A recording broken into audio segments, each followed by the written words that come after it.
ahead, sir. Thank you, Director, Veterinary Service. You can proceed. Thank you, Chair, and through the PS. The response which is given was that there was a change in the application of the control or the control strategy for CBPP. Chair, I think through you, this process of changing the strategy started, it didn't start in 2022. It started earlier than that. And according to the project under which this falls, it's a CBPP eradication. It was one of the deliverables to actually come up with some documentation, official documentation, on how to eradicate, not controlling, but eradicating CBPP in Zambia.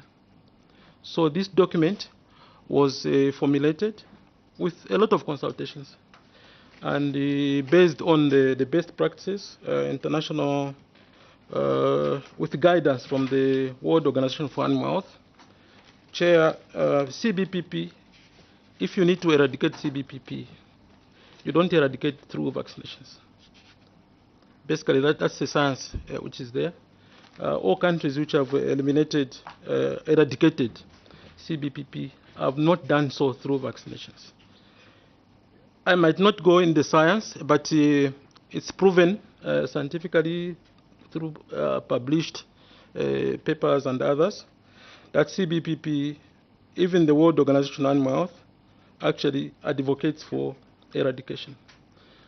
That's why vaccinations are only done in buffer areas. The buffer areas are areas where you have infection, where we know where infection is coming from, and you vaccinate in that band. That's the buffer zone. So I think according to the response which is given, the vaccination targets were not met. Reason was that all areas which are not in buffer areas were not supposed to be vaccinated, according to the strategy which was authorized or approved and was given a certificate to the country on the 25th of May 2022. That's the strategy which the ministry wanted to start implementing. But before it could be implemented, I think as the response reads, there was a lot of resistance to implement that.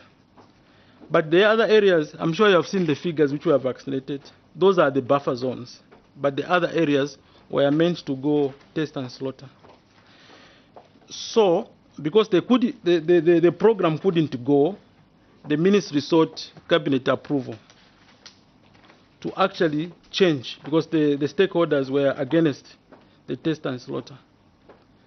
That's how now, towards the end of 2022, or 2023 actually, Chair, pardon me. In April 2023, the ministry wrote to cabinet to seek clarifications or guidance.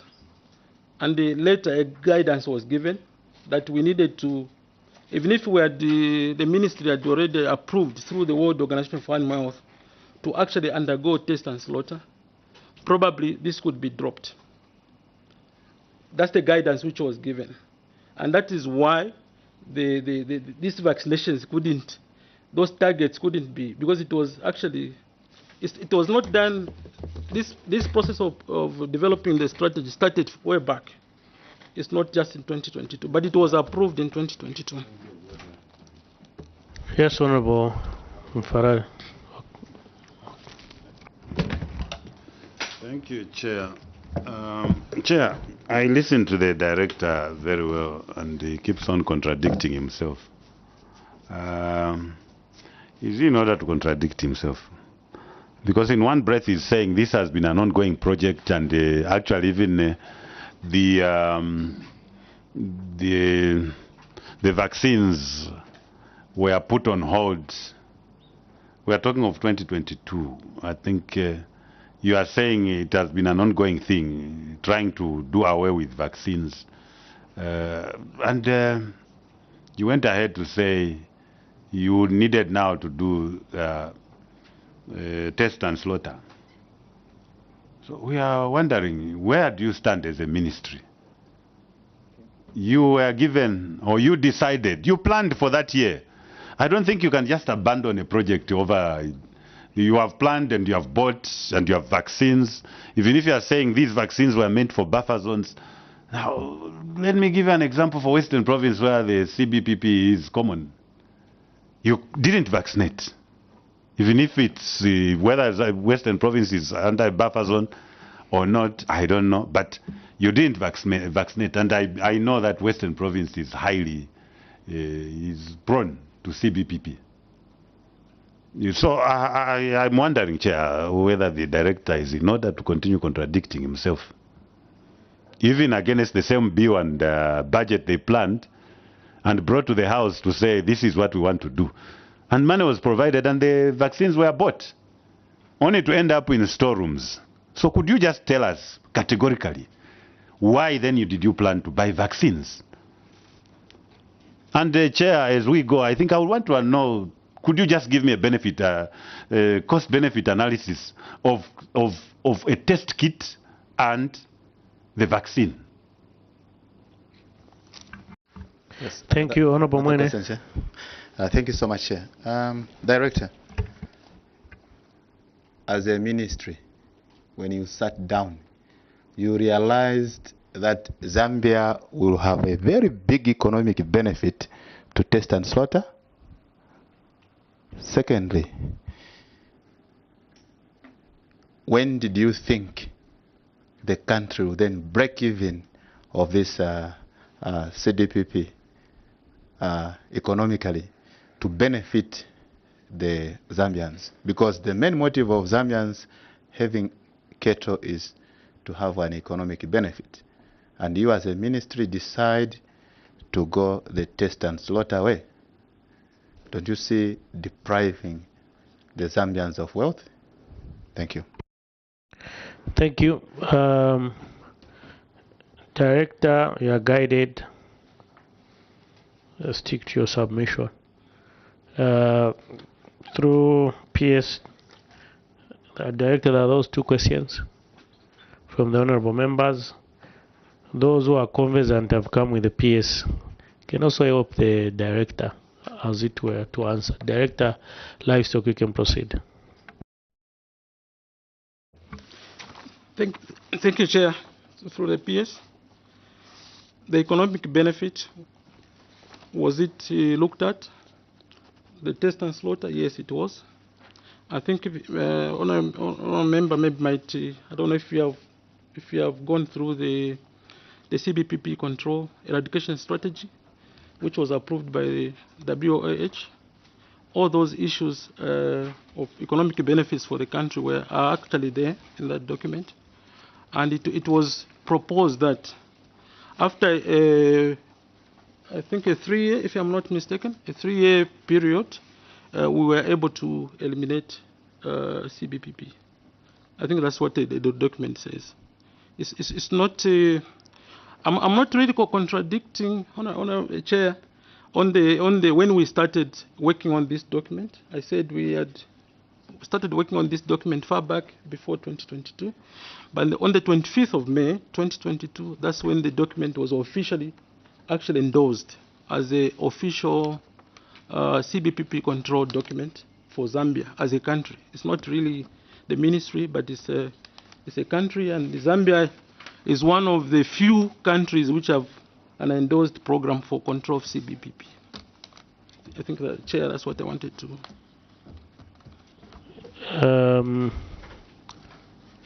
Thank you. Director, you can switch off your mic.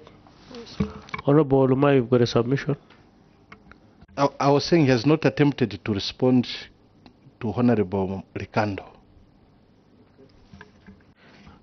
Okay, Honorable Mwila, then the director will come in, or PS, to respond to Honorable Mfaradi's question. Thank you, Chair. In addition to the questions that you need to ask, I want to find out this target of 372,800 animals that were targeted to be vaccinated. Are all these in the buffer zone, or they were animals generally, whether in or out of the buffer zone, they were targeted to be vaccinated? I thank you, Chair. Thank you.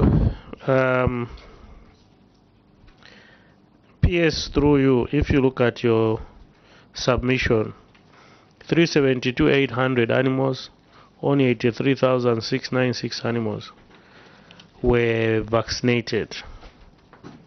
The difference, if you look in terms of percentage, you only did 22.5% of your target, yet you were funded. Maybe explain to us why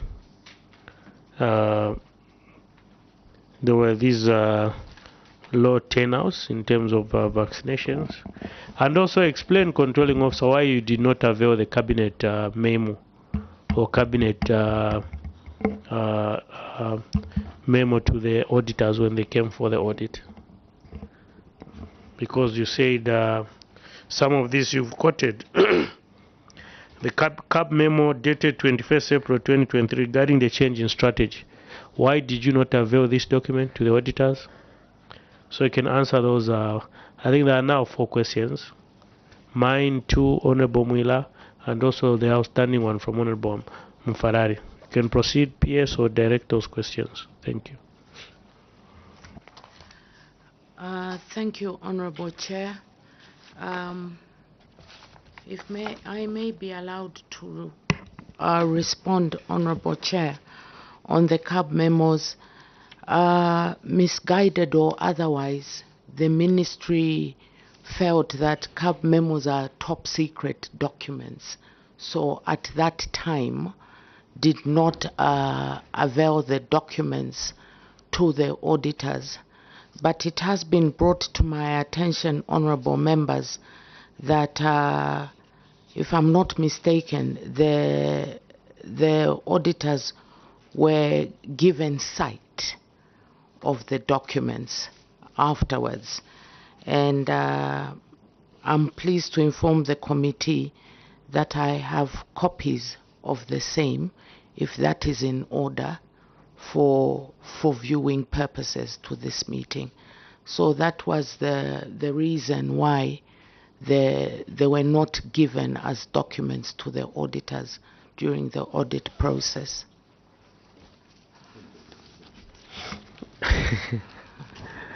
Honorable Farrar, you can proceed. PS, you can switch off the mic. So, PS, who was telling you that the Auditor General's office should not have sight of these documents because they were top secret? And is that person new in the ministry? Doesn't know that auditors even audit security installations? That's a lame excuse to give. I mean, we can't to start accepting such excuses from the auditees that no, we were keeping it as top secret. I don't believe it. All this could have not come here if people were genuine enough to do things rightly. Thank you. PS, you are guided. Auditor General's the mandate is in the Constitution, and these are most of these are vetted officers, sworn also. So I think the one who gave you that excuse is a lame excuse. They can have sight of any documentation, unless otherwise. But in such a case, I think that's just a lame excuse. Yeah. You can proceed with the. We know you won't have an answer to that effect because you have the CAB memo now, who allow Auditor General to look at it, which shouldn't have been the case because that should have been provided. But I think don't be misled, PS. It's important that some of these things, your officers help you, because Auditor General have got a very clear mandate. I think there was questions to the Director of Livestock. You can proceed and answer the questions. Thank you, Chair. Through the PS, I think the table there was showing 372,800 animals, which is split into a target of 300,000 for CBPP and 72,800 for East Coast fever. These diseases actually they are not in the same place. For CBPP is only done in Western, Northwestern, Muchinga and Northern. For East Coast fever is done in Southern, Eastern, Lusaka, Copperbelt and Central. I don't know if you have to, I have to give, because for East Coast fever, I think there's a response also down to say for East Coast fever, it's farmer driven. It's not free of charge. Farmers have to pay from their pocket, although it's at a subsidized cost. So why the targets were not met, I think there are reasons which have been given. It's the issues of farmers saying they don't have money, and the other reasons which are given in the response. For 300,000, which is the question which I was alluding to, was the one which concerned the CBPP, the CBP control strategy. So where only 20,700 were vaccinated at that time, when the audit was done. It is not that at that time, it's not that all the buffer zones were vaccinated. There were still programs to continue with the vaccination. But the rest of the country, where the disease is not endemic or is not a buffer zone, that's where the control strategy was prescribing not to vaccinate, but to go the way of testing and slaughtering and removing the positive heads. Chair, maybe I can attempt to. There was an issue of test kit and versus vaccine. I didn't understand, Chair, the question, so I might not pick it unless maybe it's framed in a way I understand. Maybe what was requested for. Thank you. Honorable, you can rephrase the question. Then we make some progress. Chair, we appreciate the answers that are coming, but they are not satisfactory. Western Province mainly was the economy of Western Province was dependent mainly on animals, and 300,000 is the target, and you vaccinate 20,000. I think it's a drop in the ocean, and it doesn't show any seriousness in the ministry. Chair, I grew up in Western Province, and I have an understanding of animals. Director, if we were to probe the benefits that you accrue out of the report that you are telling us to use, I don't think Western Province, which is mainly affected by CBPP, when you talk of slaughter, test and slaughter, they will accept. I think you are inviting trouble. And I think the minister tried to go that route, and he was told will do damage to you. Now, the controlling officer, are you sure if you were to test and slaughter, you would have eradicated the CBPP in Western Province? You have abandoned the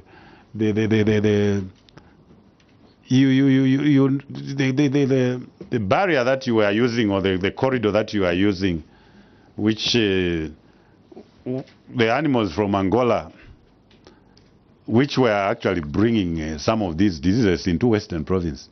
That corridor are no longer, there's no one moving in there to see which animals are cutting from Angola to come to the other side. And you expect animals, the disease to finish in Western Province, that will eradicate CBP by slaughtering animals in Western Province. I don't think you get anywhere. That corridor which was being monitored under the Netherlands to see which animals, if animals are coming from this side, then they are able to quarantine them, and that is no longer there. So how do you intend to eradicate this CBPP using slaughtering, and wow, the other side you are unable to control? I don't think it makes any sense to me. The other question which I asked him, Chair, was what is the cost, in short, what is the cost of a test kit? And what is the cost of a vaccine? Thank you. I take it earlier was a comment coming from Western. You can proceed, Director Livestock, to answer the last question.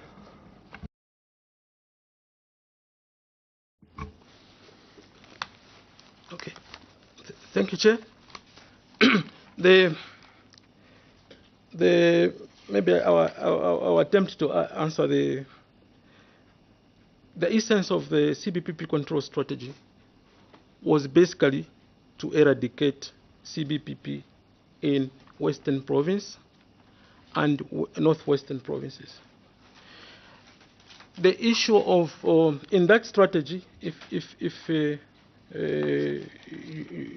Chair, you went through, it has got a number of strategies or programs which were aligned for the eradication of CBPP. And one of them is the re-establishment of the cordon line.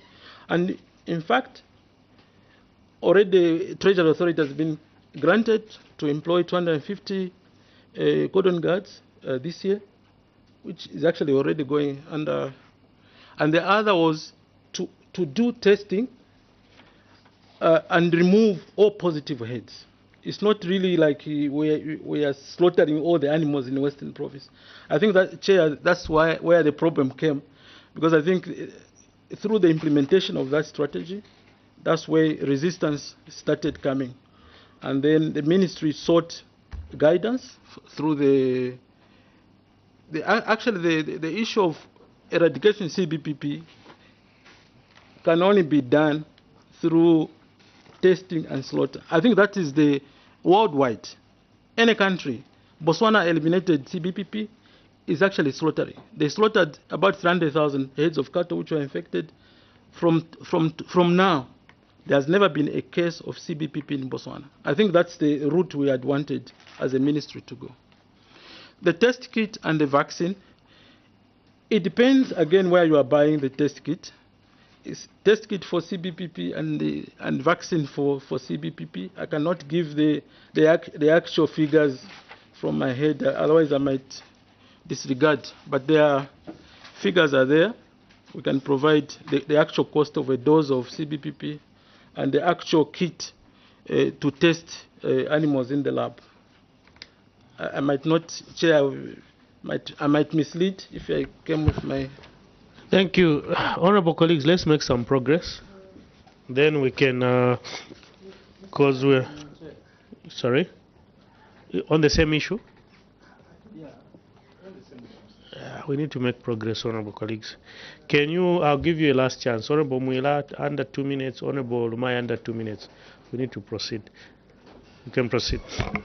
Thank you, Chair. I don't know if my question was asked, but this one is simple.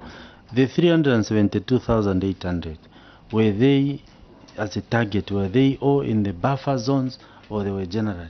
I think that was my question. It's a simple one, Chair. Honorable Lumai.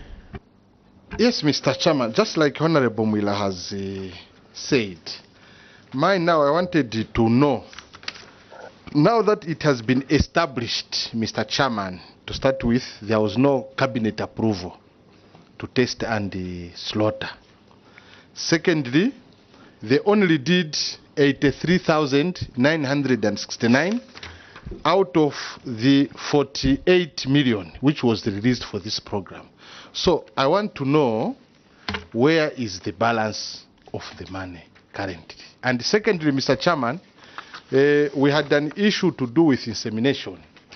Now information has come here.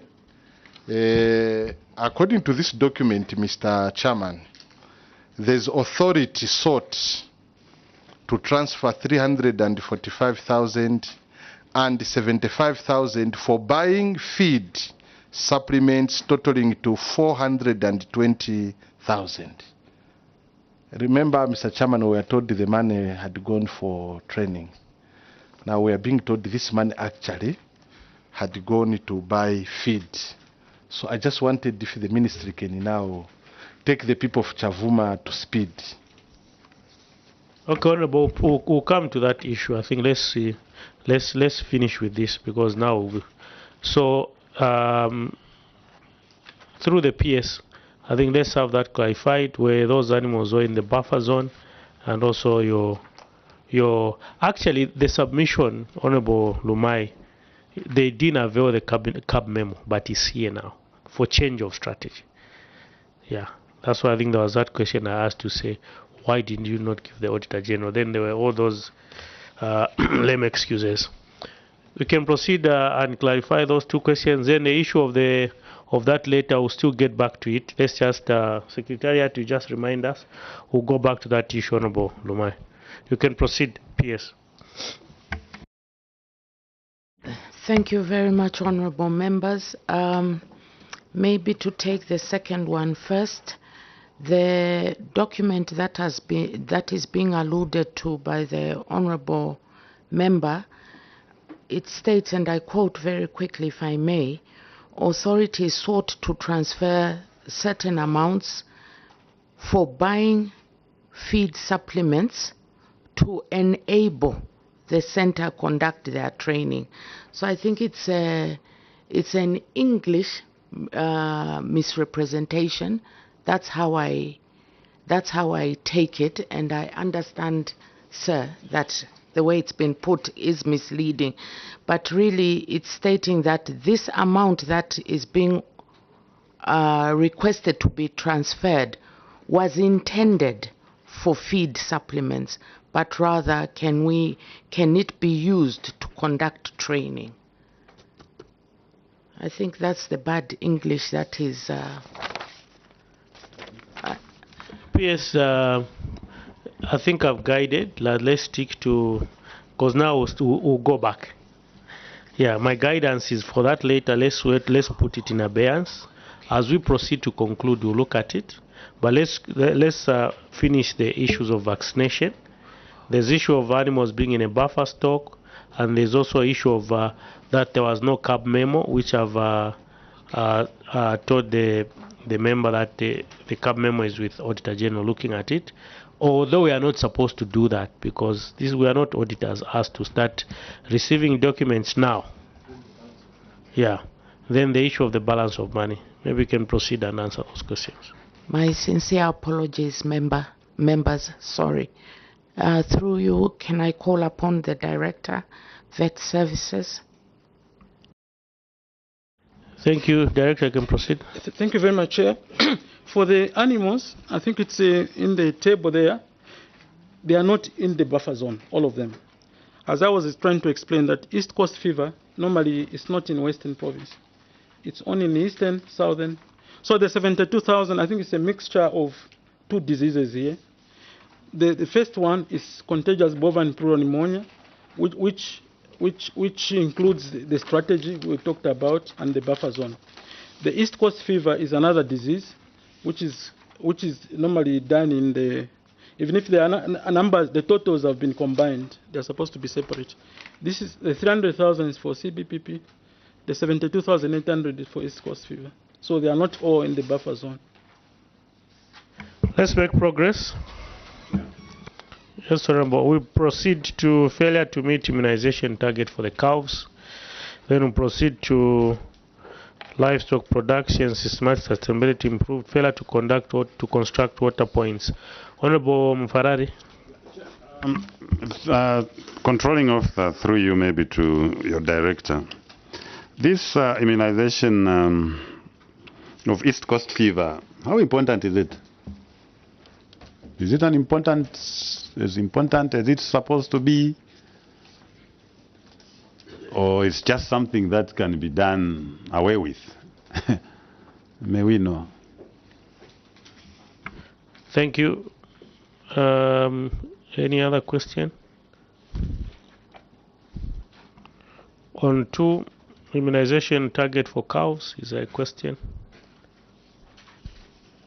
Not PS, you can proceed for now with a question from Honorable Mfarari. You can proceed.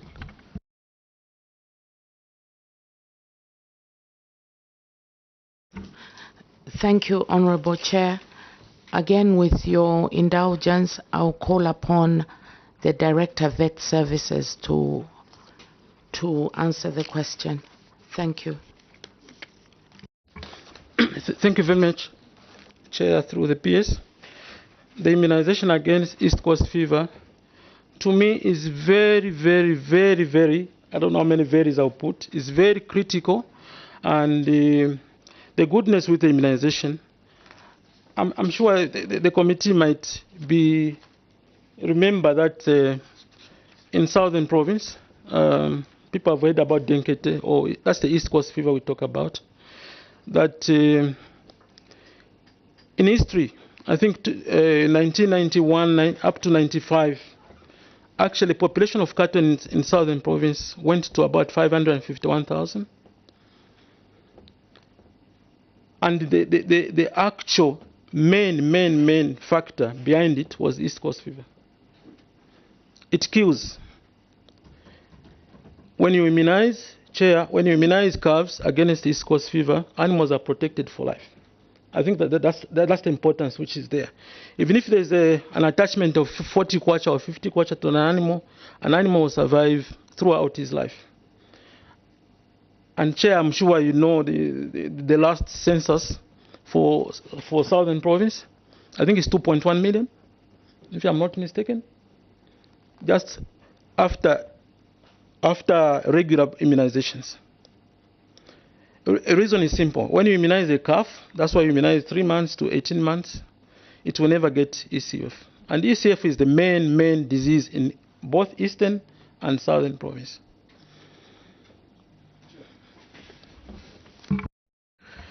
Honorable Mfarari. Thank you, Chair. Thank you, Director, through the controlling officer, for answering that question. Now, you scientists are confusing us. Last time, Chair, I was seated here again. I asked about the same cows to one of the scientists who was seated here. And you underplayed it. You told us that, no, it's I don't know, if you get the verbatim, the answer, you will see what I asked. I asked one of the scientists who was sitting here on the East Coast fever, on the importance of vaccinating these cows.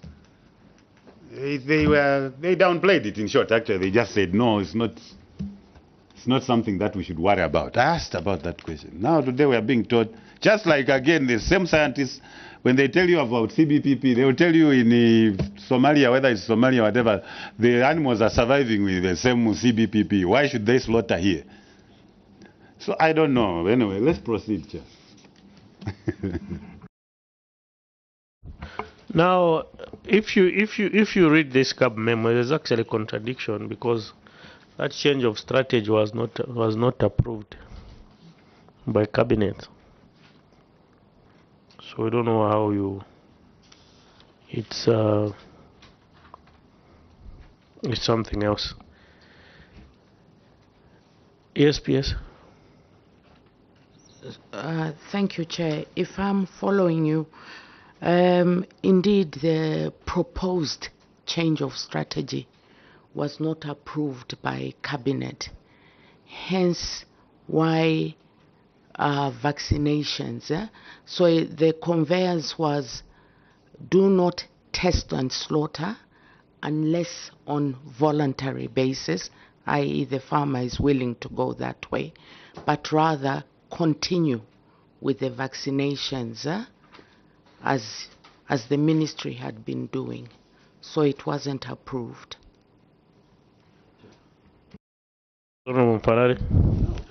Question for Honorable Umai. Because the question for Honorable Umai, he asked that, did Cabinet approve your decision to stop the vaccinations and go the route of test and slaughter? So why did you stop as a ministry? Before you get the approval, you decided to start waiting and say, no, we want to test and slaughter. Where were you basing? Where did you get the power to deny the people the necessary vaccinations and end up with the 20,000 for Western Province? Or actually, out of the 3,000 targeted animals, you only vaccinated 20,000 for Muchinga, Northern and Western provinces. We are saying they are the targets. That was the target for CBPP. So where were you drawing your powers from?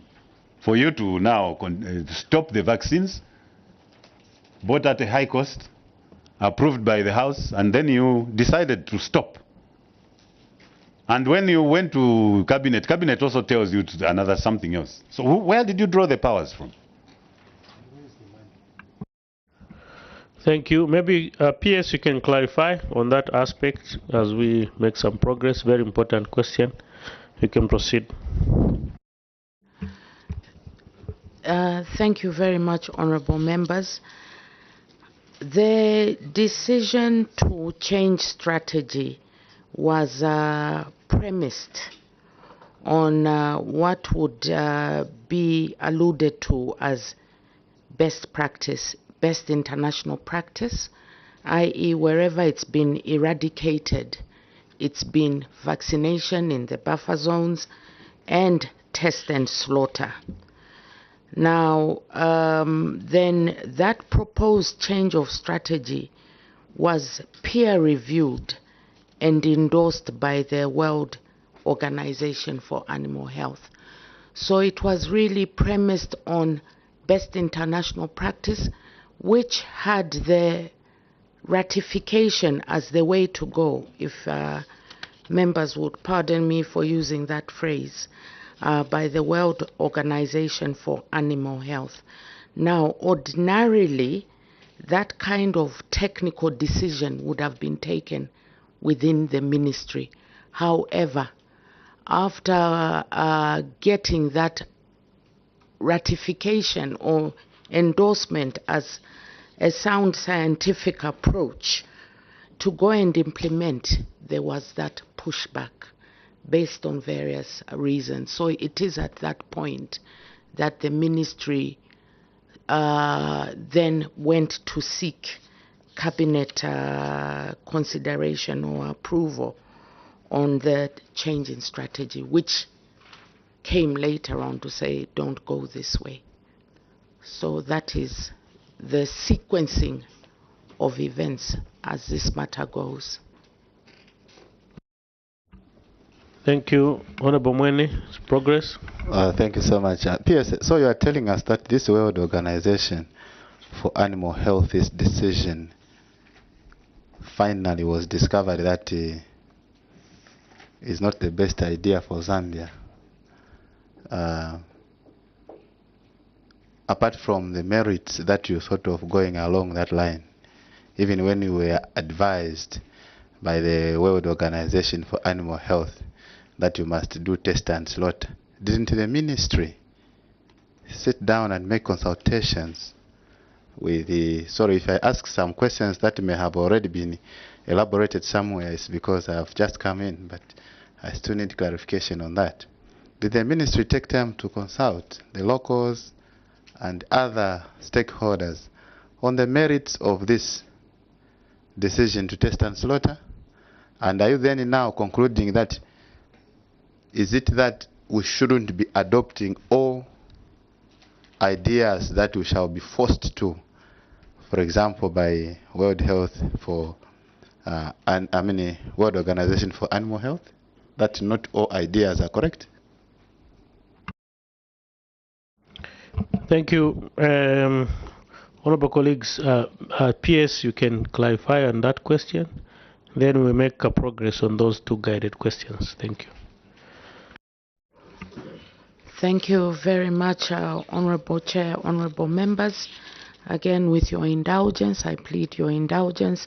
I'll call upon the Director of Vet Services to inform the House on the necessary stakeholder engagements that were undertaken as part of the formulation process.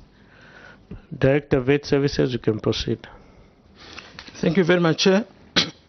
Chair, I think maybe you can allow me to to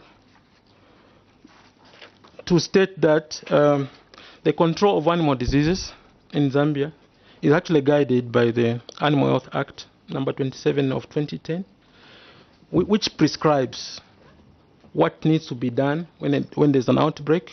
It's law. That's the law which actually protects the ministry to conduct any actions to control the disease. This is actually prescribed. The issue of the World Organization for Animal Health, this is the responsibility of any veterinary services in the world. There is a prescribed what the veterinary service or the member states of the World Organization of Animal Health, what they need to do. The issue of strategies is a national program. It's not prescribed by anybody. It's a ministry, or each country, each member nation actually adopts the strategies, and they can have their program endorsed. All those are actually prescribed in the Animal Health Act. What the Department of Veterinary Services is supposed to do. And it's based on science. It's not really like for any... it's not like the World Organization for Animal Health forced Zambia to adopt a test and slaughter. No. It's Zambia which actually prescribed and put down and consulted. A number of stakeholders were consulted on the development of the CBPP control strategy. A number of stakeholders were consulted, including all the areas where CBPP is. I think that's what I could say. Thank you, Director Veterinary Services, for that submission. We'll proceed, make some progress.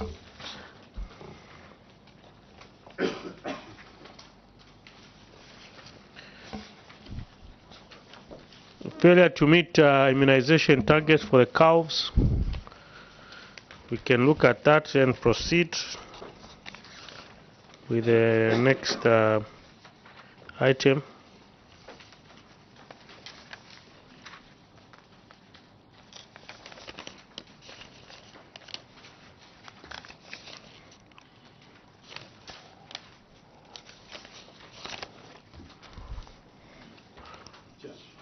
Yes, Honorable Mfarare. In your submission or in your response, the controlling officer, vaccination status for as of 30th September 2023 indicates that Lusaka has just started the vaccination, standing at 3.2%. What is the reason of this delay?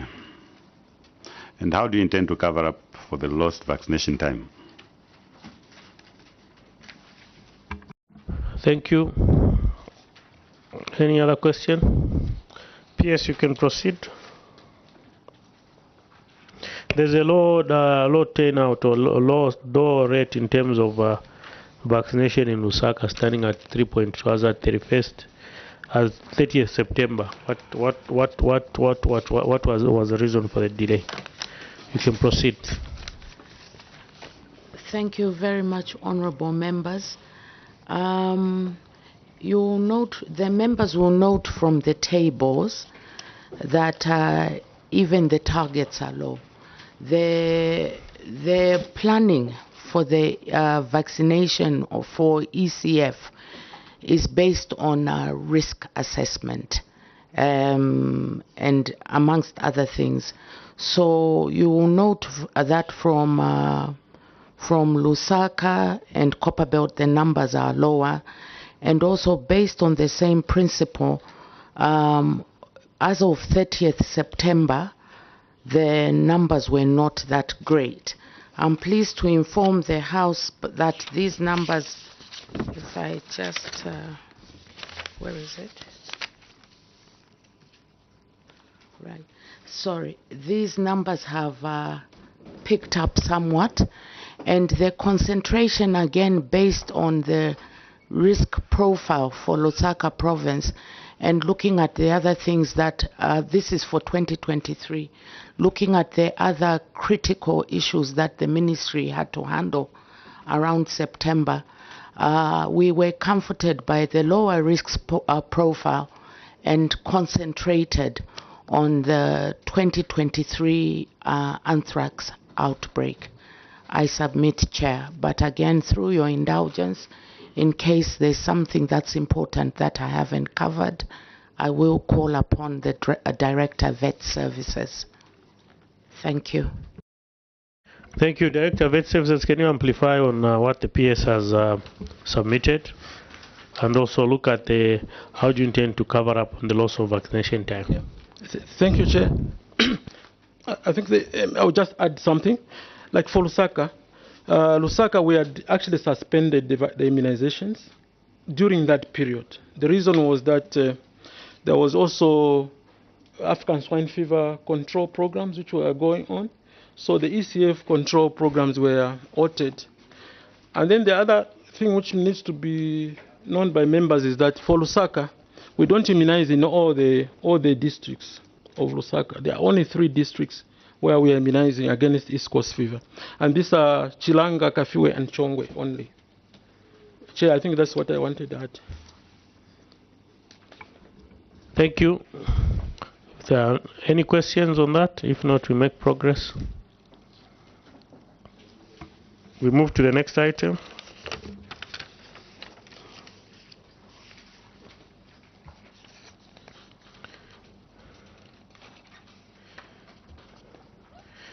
Yes, Honorable Mwila. Thank you, Chair. On failure to construct the water points, there is a response here that because of the projected costing, it was not possible to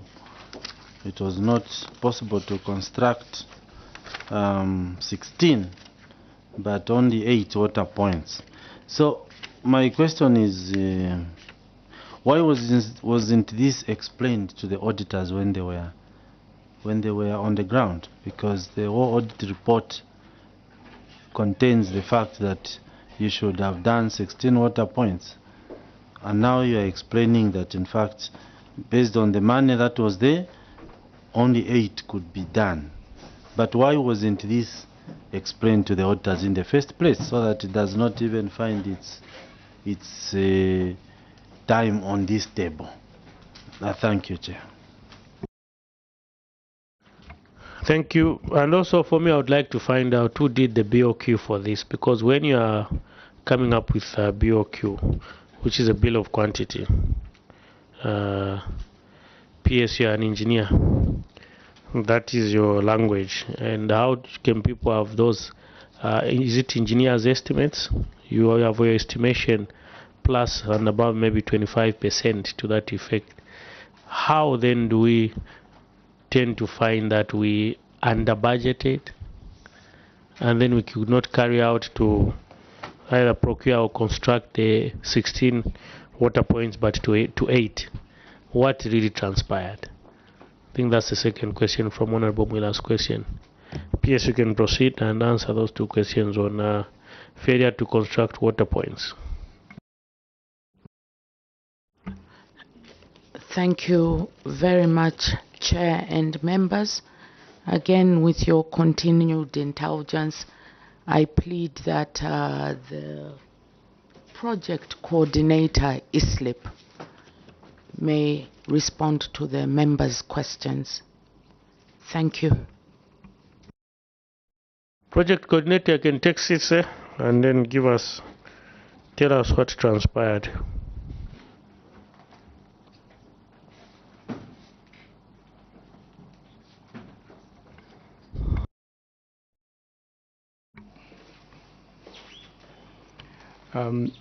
Thank you, Honorable Chair.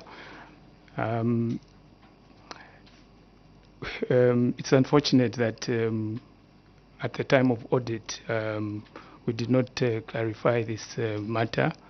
There was a lapse on our part. But the fact of the matter is 7 out of 8 of the water points or water kiosks were actually constructed. And it's also stated in our 2022 annual report. With regards to the BOQs, I think we were guided by the ministry, TSB, but then by the time it came to implement, it actually turned out that costs were quite escalated. Thank you, Chair. Honorable Mwila, I don't understand the escalation because, sorry, Honorable Mwila, initially we were supposed to PS construct 16. What is the period under review we are looking at which made this escalation of costs for us to fail to construct 16 and we go to half, which means maybe the price doubled, which means the estimates were wrong for me. If we factor in the inflation cost and all these other issues, then we cannot have almost half, which is maybe 50% plus in terms of escalation of costs. How were these bill of quantities arrived at? Because we look at the actual costs, then you also make a provision because you don't know how long it will take you to construct. Then you provide your markups as well, which is maybe 25-30% plus. So PS, I'm not understanding what your e-sleep coordinator is saying. We want to know why this escalation of course, according to what you've answered in your own submission, under projected, which means the prices were lower than the market present value to that effect. So maybe just highlight to us why, how did we find ourselves in such a predicament as a ministry? You can proceed. Oh, sorry, Honorable Mwila. Thank you, Chair. Chair, I'm worried because I think on this subject I see a lot of I don't care attitude on the part of the officers responsible. First of all, to undercost such a big assignment by half, even the explanation that has been given, I find it very difficult to accept. One or two you can understand, but you go ahead to say with this money we can do 16 and it turns out to be 8. There must be a serious explanation than what we are being taught. And then secondly, my question of why was this not explained to the auditors? Look, the background given by in the audit report is very clear. For me, it tells me that a lot of time was spent by the auditors trying to understand why this was not done. And the report is telling us, as at February 2023, no water points had been constructed out of the targeted 16, as at February 2023. But then the response is saying, in fact, 7 were constructed during the period under review. I don't think the auditors were asking wrong people who had no answers. Who was responsible to provide the details for this audit query? The coordinator is here. I'm sure the auditors were asking the right people. But why, if 7 were constructed at the time that the auditors are saying nothing had been done, who was so careless? Who didn't care as to provide time to the audit so that the auditors could understand and probably clear this or put the facts as they were on the table? This is clear neglect to the audit process, Chair, and no wonder we are sitting here discussing things that probably could have been resolved at the time the auditors were doing the work. So who didn't care to provide this information to the auditors? Thank you, Chair. Thank you. PS, you can proceed. I've asked the question and there's a question from Honorable Mwila to that effect. You can proceed. Thank you very much, Chair and members. In terms of, there are 2 questions. There's the underestimation, and generally the projects within the ministry, the construction projects sit under the unit that we call the Technical Services Branch, TSB. And these are the engineers who ordinarily work with the Ministry of Infrastructure. They tend to come up with the BOQs. So with your indulgence again, I will call upon the Assistant Director, but maybe before the Assistant Director comes on again, just to seek from the coordinator, ISLIP, because the answers would have had to come from ISLIP. Sir. Thank you. Which one is which Assistant Director, PS? In charge of what? The title is Technical Services Branch, but simply put, it's all the construction projects. So even these water points would have been led by him. Thank you. The Assistant Director, please take seats. Mr. Skazwe can move.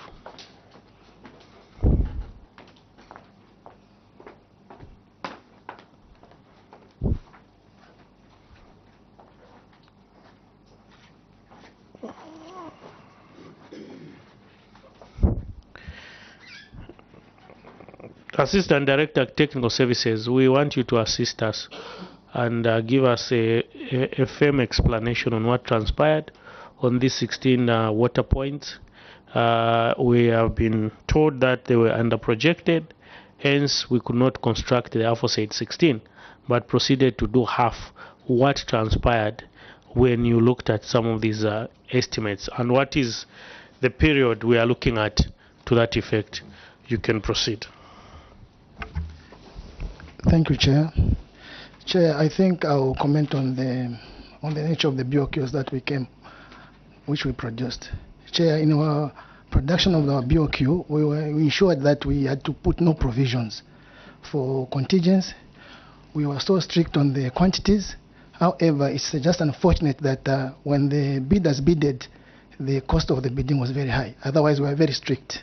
Because the reason why we didn't put a lot of provision was because we didn't want to come to the situation where we are today. I submit, Chair.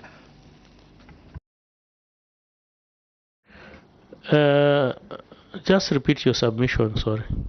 I don't know, maybe if I got you correctly, I want to just put it on record. Assistant Director, you can proceed and resubmit. Chair, my resubmission is that we produced the BOQ. However, we make sure that the quantities that we put in the BOQ, they were the exact quantities. We didn't cater for any provisions. Now, looking at the bidders who actually bidded for this, they bidded with high cost. Actually, the idea of putting the exact quantity was actually preventing the situation where we are in now. It was just unfortunate that we could not do 16 out of 16. We had to manage to do 8.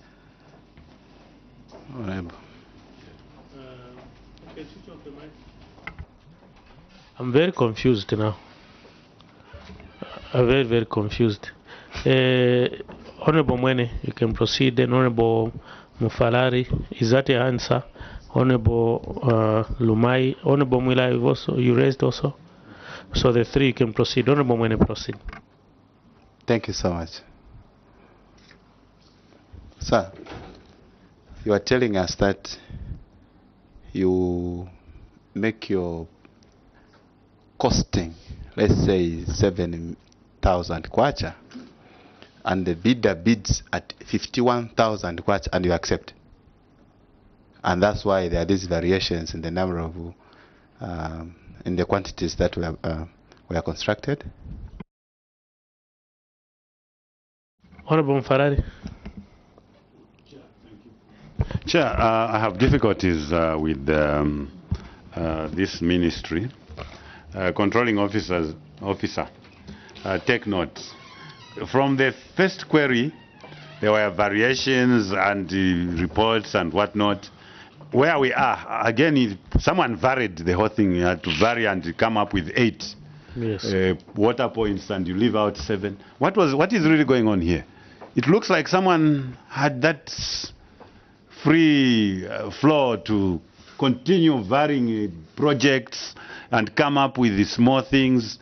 We are still going back to the money meant for booze. Someone varied it and then they go and start training people. So now what was really going on here? Even your answer, controlling officer, I don't know who provided this answer. You are giving us interim payment certificates and supplier invoices. The query is, why did you have to vary from 16 to 8? And if you want to convince this committee, you are not even supposed to give us interim payment certificates. What has got interim payment certificates got to do with the varied project? You are supposed to prove to us that these projects or these 8, the costs changed from this point to this point. Not what you are giving us. You are giving us IPCs to do what? They are giving us IPCs and invoices for a contractor to do what? Because what we wanted was for you to prove that these 16 could not be made based on this, not the interim certificates from someone. And even in flourishing language to prove to us to do what? That, no, we successfully constructed during, no, you didn't. The target was 16. What are you talking about? Successful what? No, it's not. Thank you. Honorable Umai. A simple one, Mr. Chairman. In addition to Honorable Mufalali, Director, what informed your decision that you are going to do 16 water points? Thank you. PS, we are laboring to understand your ministry and how they do things. From what Honorable Mfarari has submitted and other honorable members, it's disheartening. Let me give you a simple example. I'm not an engineer, but I say I want to build a house or 2 houses. I'll get a BOQ from a quantity surveyor. They'll come up with a bill of quantities for the 2. Even if 2 months elapse with what they've come up with, that's why I ask you the period. Even if the escalation of costs, at least I'll have a full house and another house which is on roof level. Okay? The deviation, Mr. Director, Technical Services, allowable deviation, maybe PS you can allow, you can help us, you're an engineer. Deviation, you cannot have escalation of 50%. What's wrong with your budget? Because we budget according to BOQs. You say we want to construct 100 camp houses. Let's have 1 camp house. This is a gauge for deformed bars.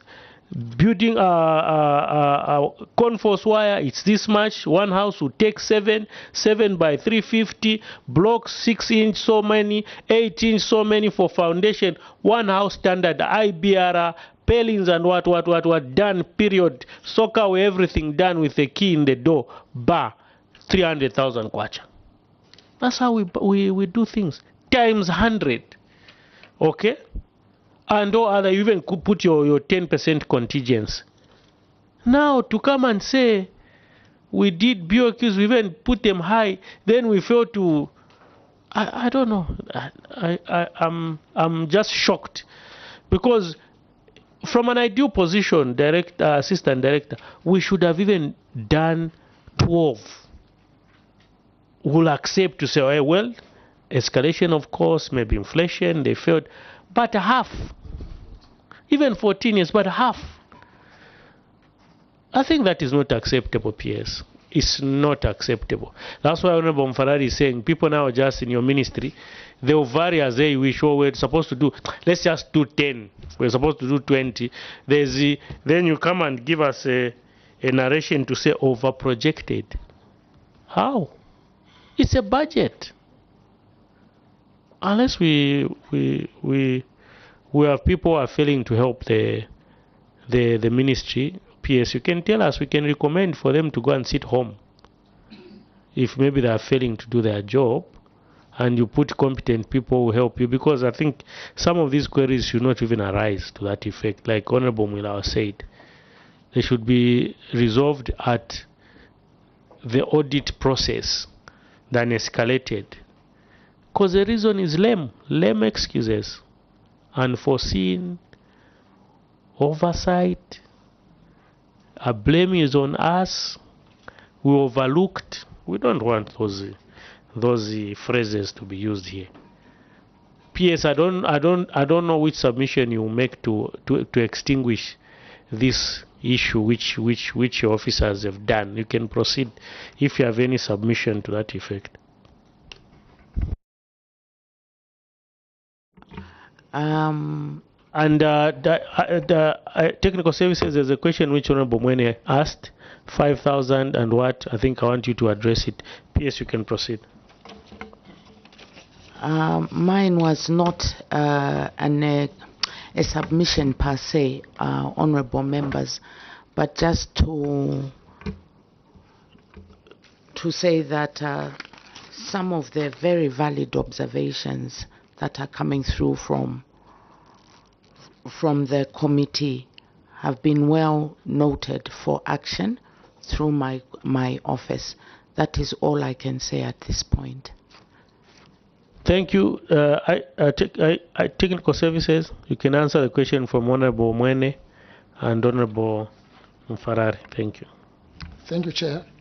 Chair, what I was trying to say is that, Chair, when we come up with these BOQs, we come up with the engineer's estimate. We use the engineer's estimate to multiply by the quantities that we are trying to procure. Now, if the bidders, they do bid, and for their own reasons, they use their own rates, which we have no control. And it's such sudden that when we open the tenders, we are faced with a situation whereby the tenders are higher than the engineer's estimate. That's why I said when we are doing the engineer's estimate, we become so strict. We'll put profit markup for the contractor, but the contractors, when they are bidding, they use other rates. So we have found a situation whereby when we open the tender, for example, for one kiosk, maybe the engineer estimate was 45,000. When we open the tender, we find ourselves whereby the contractor has bidded maybe 68,000. Just there, Chair. That's why I asked him such a question. PS, before he comes to Honorable Mfarari's question, I asked him such a leading question because I wanted him to tell us clearly. PS, your engineers estimate a cost for one kiosk maybe at 1,000 kwacha, and a bidder bids at 100,000 kwacha, and they accept. Now, I want you, PS, to tell us whether you would classify such kind of an acceptance as incompetence, such kind of an acceptance and evaluation as incompetence, or corruption, or negligence, or just mere thinking of misappropriation of funds. Thank you, Honorable Mwene. Director, Technical Services, you've said it very well. That's why I was saying there's something wrong with either your department. Because the tolerable space should be reasonable. Even if it were you say, okay, I put 45. The person has our tolerable, we can go to 52. That's what we're saying. So if you cap that and look and extrapolate it, you still do more. But he's having an estimate of 45, then you award, like he's saying, at 70. The deviation is too much. That's what we are saying. Even when you're coming up with your estimates, are your engineers' estimates realistic, or I don't know otherwise? Because rate of failure, for us in accounts, we say there should be a tolerable. Even if so it's 2%, 3%, it's fine. You see, but it goes beyond. Yours is 50%. Even in engineering, I don't think that is allowable. That's why there's plus 25 minus 25, you can still award. Minus or plus 25.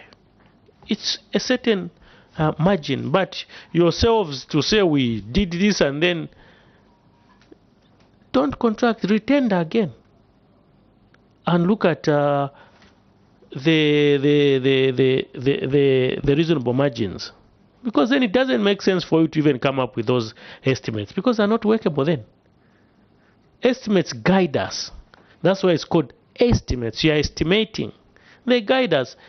So it shouldn't throw us out so much. There are some negligible allowance which you say, okay, this is fine, we can proceed award.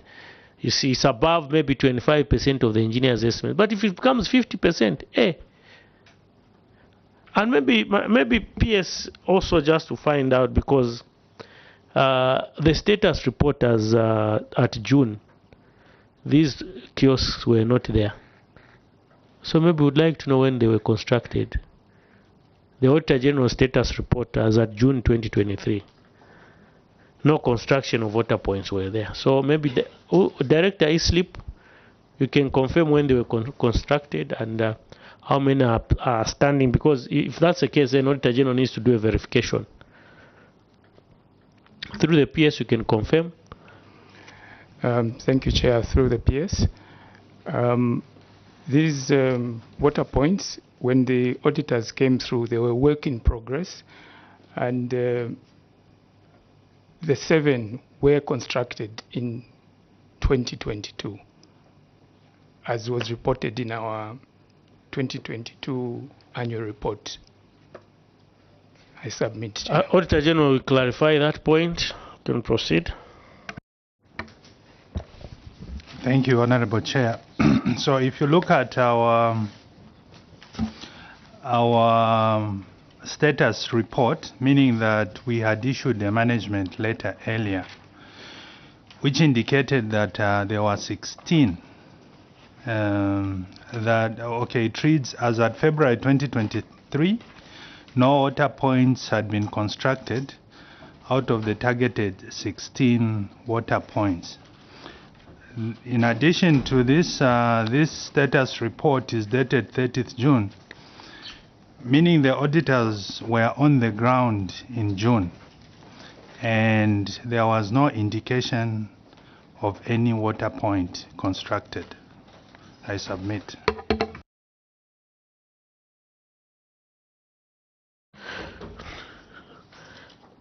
Director Islip, you are saying they were done in 2022. That is your submission. We'll hold you to your submission. Honorable colleagues, you've heard what the Auditor General said. While our coordinator is saying they were done in 2022, which I am not now understanding. Points of clarification. PS, there was a submission from Honorable Mwene. Maybe we can just comment on that, then we proceed. We make progress. Thank you very much, Chair. Honorable Mwene, MP, was this the one on the inflation of the costing? Because that's what I was getting, right?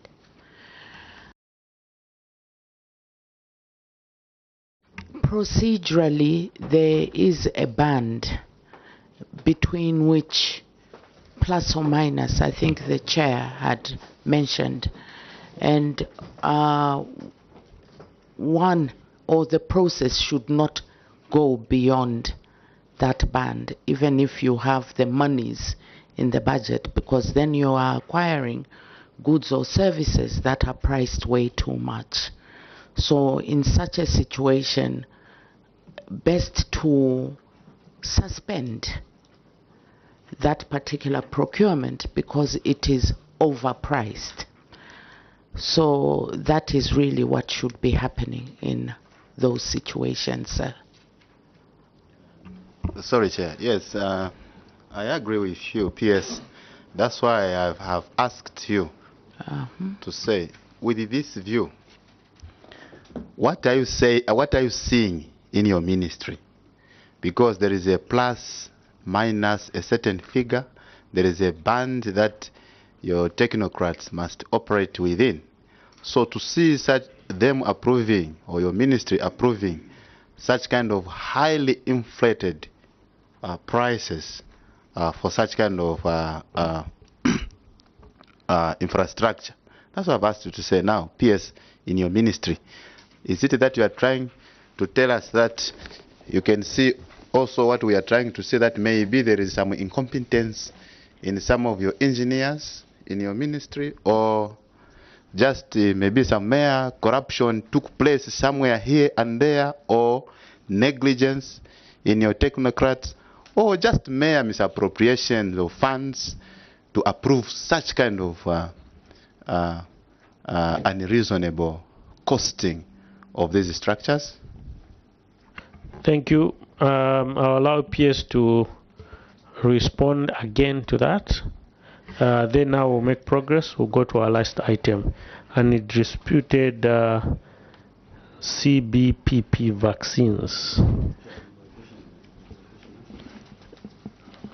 Which one was that?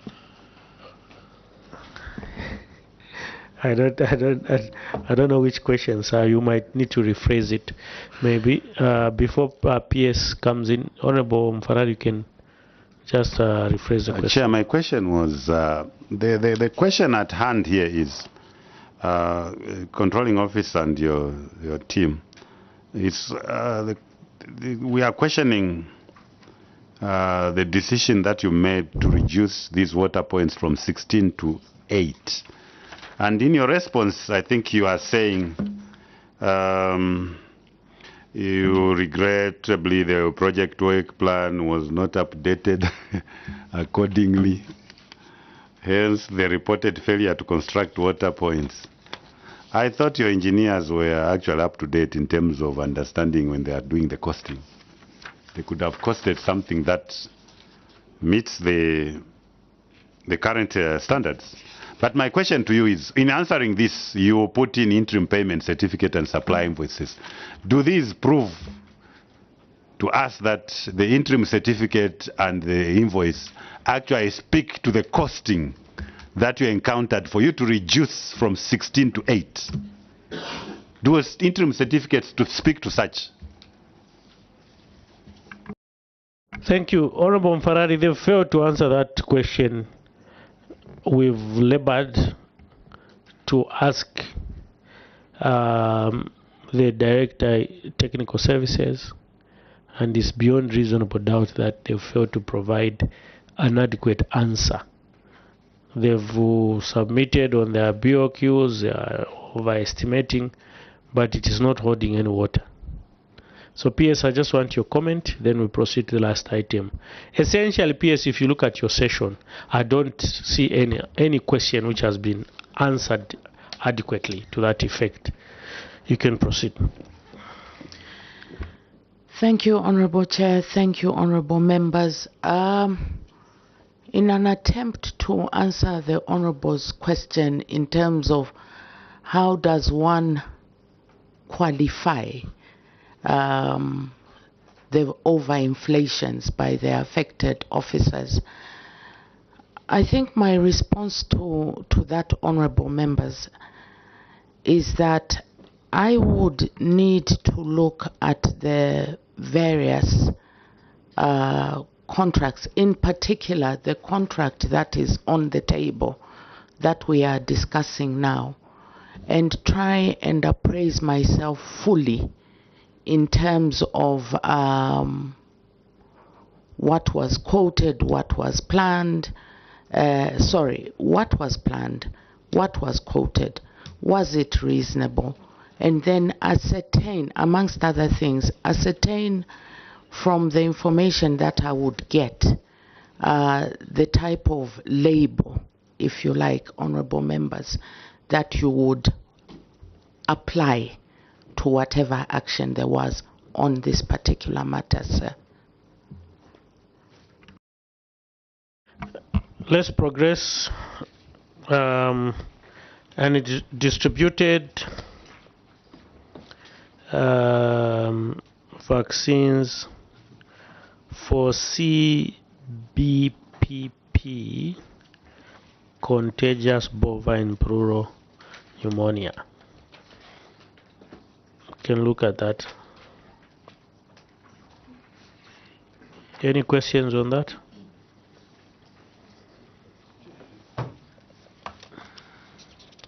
I think that's the last item. I haven't asked a question. I help you maybe to conclude it.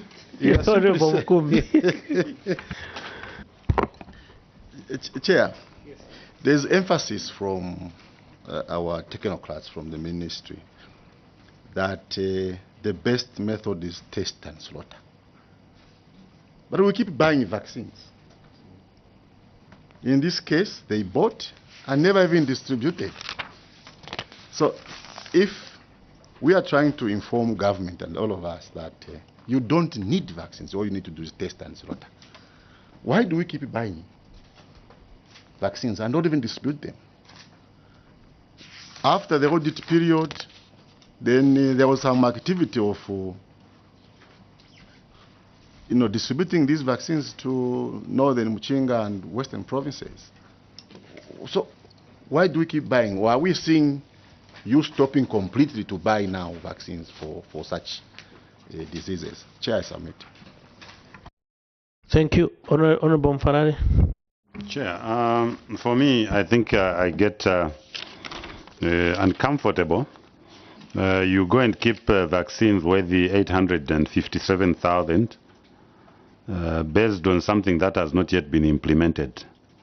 While we have farmers in western and other parts of the country who could have saved their animals, unless someone tells me that these vaccines are actually so useless that you don't need them.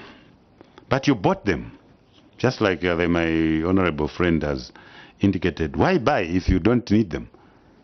And if you bought them, why not use them? Because you have been using vaccines. And as far as I'm concerned, you are being very unfair to farmers or to the villagers out there that are dependent on the government providence in terms of these vaccines, so that maybe they could save one or two of the animals. But now you're going to keep them. Why keep them?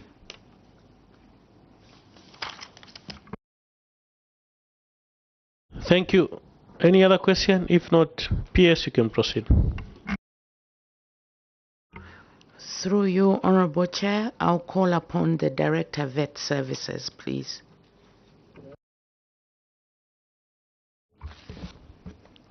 Thank you, Chair. I think the current question we are dealing with is actually connected to the previous question.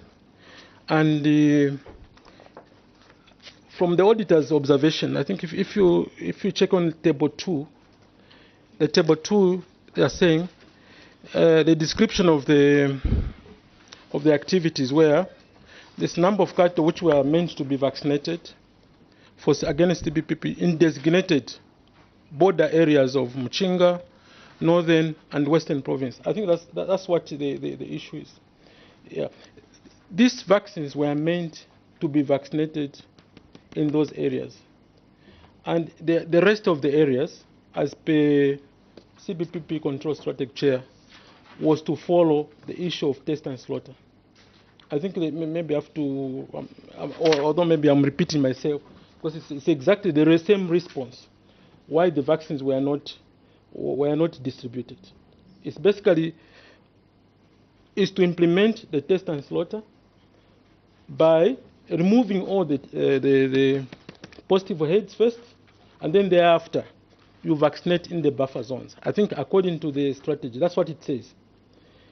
You test, you remove all positive heads if you have to eliminate, to push the disease backwards to the original infected zones where you create a buffer.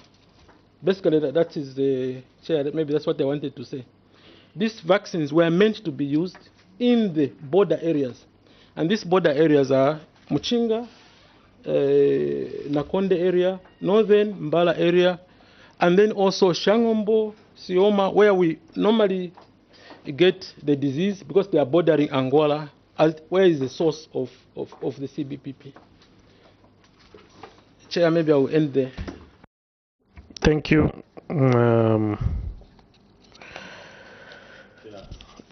Yes, Honorable Mfarare. We are not convinced in any way, controlling officer, for you to go and keep drugs worth 857,000 to wait for a project that has not yet been implemented. I don't think it's a prudent way of using resources. And moreover, it's just difficult for me to understand Because I know the situation that prevails, especially for Western and Northwestern, the areas that are affected badly by this CBPP.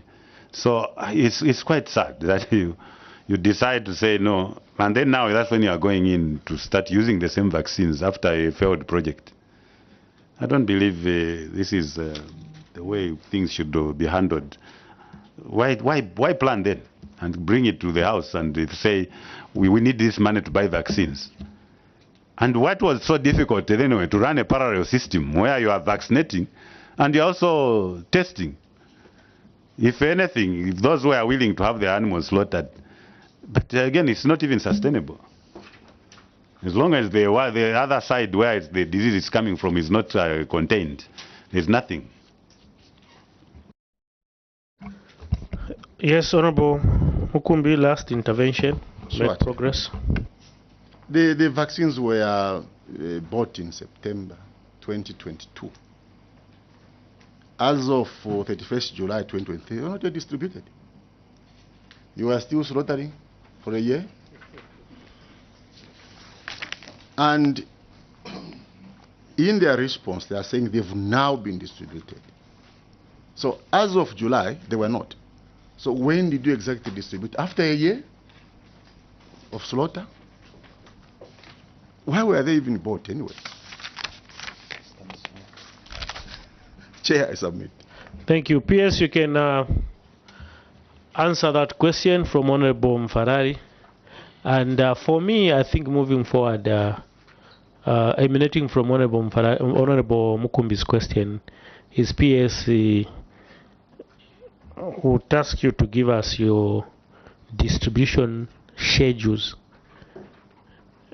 I'll guide you as we conclude so that we see how these medicines or vaccines have been distributed together with other guidances I'll give you. Maybe you can proceed and answer Honorable Mukumbi's question to that effect. Then I'll give you the guidance as we conclude. Thank you. Thank you very much, Honorable Chair. I'll call upon Director Vet Services once more. Director? Huh? It's the same.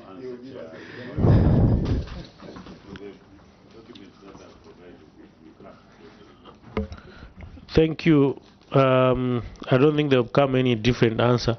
Director of Veterinary Services has made all his submissions to that effect, so we'll be going through the same. And there was a last document which was provided, I think, for which PS tried to explain, and I had to come to rescue, which says feed supplements. Is this the same funds to train officers? If I may ask, Director Finance, who wrote this? Who's Kalembwa Mwambwilwa?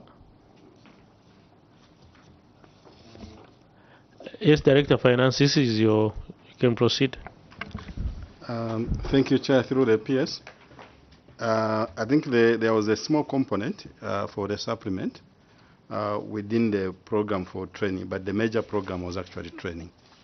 And Chair, the named officer, I think has since been transferred. He's no longer with the ministry, if I'm right, as a Chair. In your own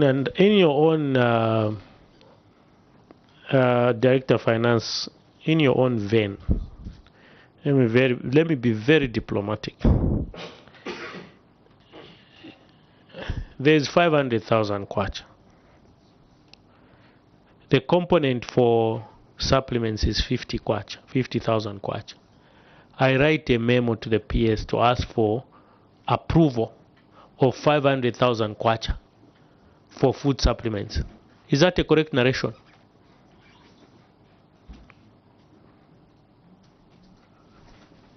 You can proceed, Director.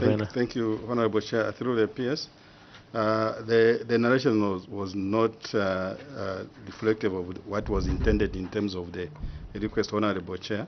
But when you look at the last paragraph, if I may read with your permission, Chair, it's actually indicating that authorities sought to transfer 345,000 and 75,000 for buying feed supplement And then the total of this is actually 420,000. And so I think this is where probably the explanation was provided. I submit, Chair. Thank you. Honorable Mfarari. Chair, could we be guided? Because we are seeing so many letters that are coming before us, especially on the query that arose earlier on the money diverted that was meant for booze, meant for training. Could you just help us, controlling officer, to understand one thing here? Do you have any other project that is training your ministry or your staff under your ministry, under any other project other than this money that we are talking about? Because these letters are too many. I've seen the other person here, I don't know whether the time he applied for this, he was still at the ministry, Mr. Dr. Chibwe Kaoma. He's talking of this 277. Here someone is talking of 345. So it brings a question to some of us. Do you have only one source of training in artificial insemination, or you have another project or someone funding these projects? Thank you. And was there any hurry anyway, even in diverting this money that was meant for booze? For 50 years plus, you have been training people in artificial insemination. So what was the rush to divert this money?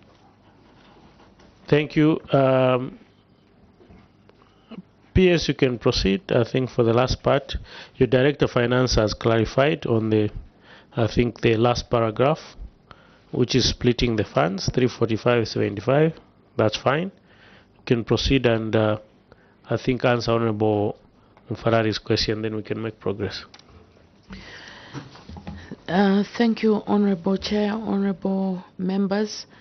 In terms of the program for artificial insemination training, this was 2022, it was one program. So it was sitting under livestock productivity and development, and there was a component of training in there. And then, sorry, my question. Yes, Honorable. My question is straightforward. My question to you, controlling officer, is looking at the way people wanted to make this as an urgent matter, taking away the 8 bulls that were supposed to be bought, taking it for training. In the 50 years of that institution in Mazabuka, are you telling us that you didn't have any other source of training in artificial insemination other than this money that you got in 2022? That's my question. Do you have any other person funding this institution in artificial insemination? I think if you don't have a memory institution, ask those who have been there, I think through you, Chair, to tell us whether there is any training that has been going side by side with what the Ministry of Agriculture has been providing. Thank you. PS, you can proceed. Or maybe is there anyone who can help the PS apart from Director Livestock Services? Yes, the Director can proceed. Thank you, Chair. Honorable Mfarali, to answer your question, we've been training for 50 years plus. That is correct. But in the 2022 period, we do have other cooperating partners who provide artificial insemination, but do not send to they don't do basket funding to the ministry or to Ministry of Finance. They run their programs separately. We have support from the New Zealand government under the Zambia Dairy Transformation Project, just closed recently. We also have now Jersey Overseas Aid. They don't bring the money to the ministry. They run the programs using our staff, but they don't support us directly. I hope that helps. Thank you. We make progress. Yes, Honorable Lumai. Mr. Chairman, where we have difficulties with the responses, this document here, Mr. Chairman, is for Friday, August 19th, 2022. This document here. And then when you go to Appendix 2A, this Mr. Sandy Kaonga prepared this report on 8th April 2022. So that's where now I'm sort of like getting at sea, because these two documents are not speaking the same language. This is 19th August 2022, Appendix 2A is 8th April 2022. So unless if we are told to say, while they were in the process to get authority, then they went ahead to conduct this training while they were waiting for authority. Maybe. I don't know how these two documents can be connected. Authority is being sought in August, and then the training is in March. PS, can you clarify that? The disparities, discrepancies in the dates? There's one document in your, which comes first, request of funds or the report? Because the report was done in April, August. That's when you requested for payments. You can proceed, PS. Or Director Finance, maybe. I don't know. You can proceed. There's a hand. Yes, okay, you come in. Let's Director Finance clarify on the dates, and you come through as well. Thank you, Honorable Chair. In our submission under 2A, the appendices, the other authority relating to the first training actually was done in February, and then the training was done somewhere in March, April. And then the second one, for which this authority is being circulated, it was actually, the authority was, the payment was done somewhere in August, but the report and the training took place somewhere in October. So I think that's what transpired, Chair. I submit.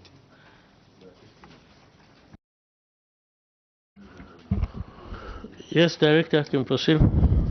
Director Finance has guided very well. Thank you. Any further clarification? If not, we thank you, honorable colleagues. I want to adjourn the meeting. Oh, you want to adjourn the meeting? Yes. On this document, there are 50 people to be trained. On March 8th April, is it? On the 27th March to 8th April 2022, you trained 20. Then, on the 3rd October to 15th October 2022, you trained 29. So, 29 plus 20, Mr. Chairman, that is 49. And this document is talking about 50. So then my question is, 8th March, which money did you use? Because this is talking about 50, and in October you trained 29. And our query was, money from Mazabuka was used for training. And here now this document is talking about 50, which is 420,000, which is coming from 345 plus 75. So now I'm at C. I want to understand which money now is this we are talking about. Because it appears, Mr. Chairman, this is totally different money apart from the Mazabuka money. Thank you. PS, you can clarify through your Director Finance. Which money is that money? Thank you, Chair. The funds actually that are in the query are actually the same funds that were actually coming from headquarters. By this time, it was just sent through Mazabuka for them to undertake the activities, including the training.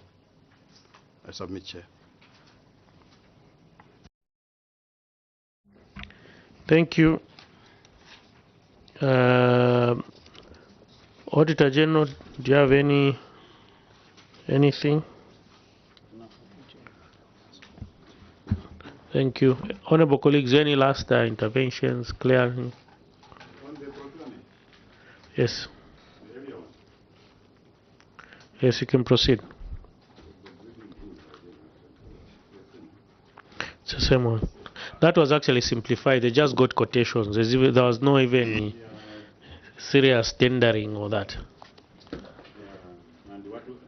Chair, even what we are looking for is not this. We are looking for evaluation report, which was supposed to be given to us, not what the MPC did.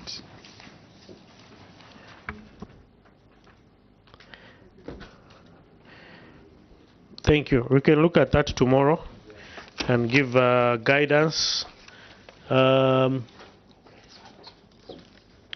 Yes, on e-slip PS, on funding issues, page 9, you didn't provide a response to that query. I think it's important that that response is provided to that query. I think it came up.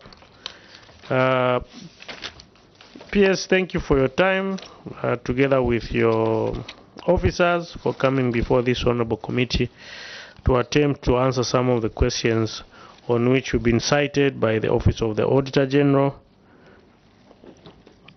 However, there are a lot of anomalies which has come forth from this paragraph 30 and 32. We've labored to look at the issue of procurement of failure to procure booze for artificial insemination. There was a misapplication of funds. You varied funds without authority from Treasury at your own will as a ministry, without disregarding all the financial regulations which are there. I think that should not be a thing to talk about. I think we eminently looked at management of retirees through your Director HR on those irregular payment of allowances. Those things should be corrected without fail. We don't want this thing appearing or coming again next year to say there's an oversight, this officer has been transferred. Director HRA, that's not a solution to transfer. You are transferring a problem to another ministry. So we will not hesitate to give further recommendations and to see that that is implemented. Because if you transfer an HR officer from livestock to agriculture, it's the same person.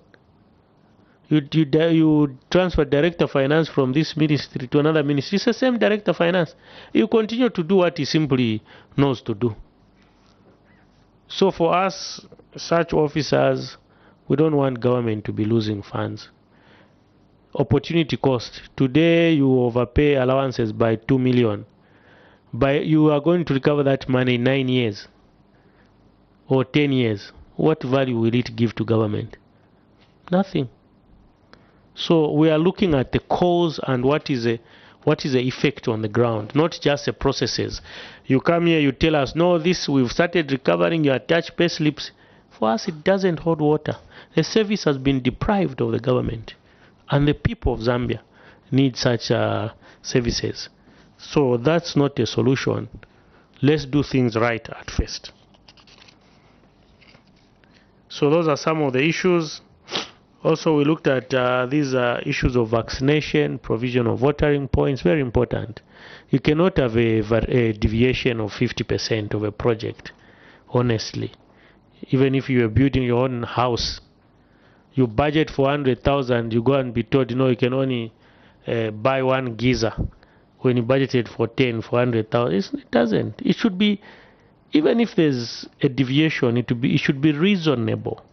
Reasonableness test, they should be reasonable. PS, we don't want you to be cited with those issues at the ministry. I think issues of vaccination is very important. Now we are grappling with issues of anthrax and all that, which is falling under the same ministry. So we should be seen to be proactive as a ministry than to come and just speak English here in this committee and then off you go. We want to see improvement. Targets should be, at least if you achieve 80% of your target, it's agreeable. We can all reason and look at issues to say yes, there is this deviation. The other most important thing is how you misdirected yourselves as a ministry. You do your benchmarking with all these World Health Animal Organization, whatever you call it. You go and start a process, PS, minus consulting cabinet. Then you find resistance on the ground. You rush back to cabinet to go and authenticate the wrong you've done. Then cabinet tells you you can't proceed like that. Then now you start now working in reverse, almost costing government money. You procure vaccines for 870 whatever million, you keep it, and again you start distributing it late. I think we know the processes, and as a country, we are a sovereign state. We've got the way we want to do things. That's why there's cabinet, which now you reverted too quickly. I think that PS should not happen. It's actually misdirecting the ministry in terms of policy direction. That's why there's a minister, there's cabinet. You needed to take it to cabinet even before you started realigning the strategy as a ministry. Then that way, we couldn't have been talking about these back and forth issues of you start, there's resistance, those who want to. I don't think there's a farmer who would want their animals to be slaughtered and just say, just slaughter them, it's fine, they are sick, then let's proceed. No. We've got our subsistence farmers. These are poor people. Their livelihood is based on those animals. That's their investment. So it's important that we do wide consultations. After that, you are the ones who now put up a position paper to cabinet to say, this is what is on the ground. What is a decision you are going to give? We seek authority to proceed ABCD, not what transpired. And also, I want to see your distribution of these vaccines submitted to Secretariat before Friday or Friday itself, with proper acquittals. We don't just want, oh, Muchinga, we sent 200 dosages. We want proper acquittals, and we want to see that, yes, animals have been vaccinated to that effect. If you've been following Parliament, this issue of anthrax and distribution of vaccines, it's a very topical issue when it comes to Parliament, because our people are affected. Wildlife is also affected. We don't know which one is transmitting to who. Human beings are affected. I think you've been following, you're in that ministry, you've seen how your minister has been moving around just to see, and also you as technocrats in that ministry, you know the position of this. It's a very, very important aspect for us as a country, and is sitting on your ministry.